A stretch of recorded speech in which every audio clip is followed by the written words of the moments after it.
টাকা দিয়ে সুখ কেনাও যায় না, সুখ কিনতে হয় মন দিয়া। সুখ আসে কলিজা থেকে, সুখ আসে কলিজা থেকে।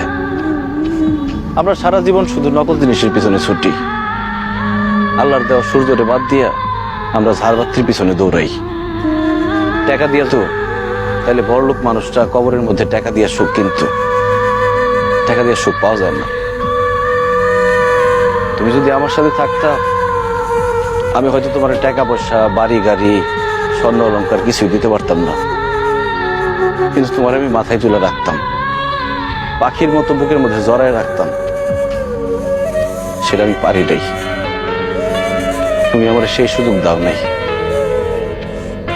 তুমি আমার ছেড়ে চলে যাওয়ার পর কটা রাত যে আমি ঘুমাইতে পারি নাই, সেটা শুধু আমি জানি আর আমার আল্লাহ জানে। আমি কত চেষ্টা করছি, তোমার কত অনুরোধ করছিলাম, তোমার হাতে ধরছি, পায়ে পড়ছি, কিন্তু তুমি আমার সাথে থাকো নাই, আমার সাথে ছলনা করে চলে গেছো। তুমি আমার জীবনটা আগুনে পুরা কয়লা বানায় ফেলাইছিলে। তোমার মতো মেয়েদের জন্য হাজার হাজার ছেলেরা জীবন তো লাশ হয়ে ঘুরে বেড়ায়, আমার আল্লাহ আমারে বাঁচাই দিচ্ছে। তখন আমার জীবনে আসছে আয়েশা।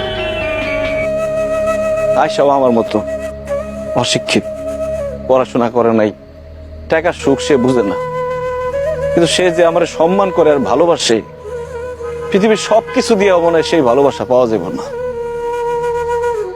আমি আলহামদুলিল্লাহ ভালো আছি, দোয়া করি তুমিও ভালো থাকো। তোমার প্রতি আমার কোনো রাগ অভিমান নাই, তুমি তোমার ভুল বুঝতে পারছো, আল্লাহর কাছে মাফ চাও, আল্লাহ সুখ দিতে পারে। ভালো থেকো।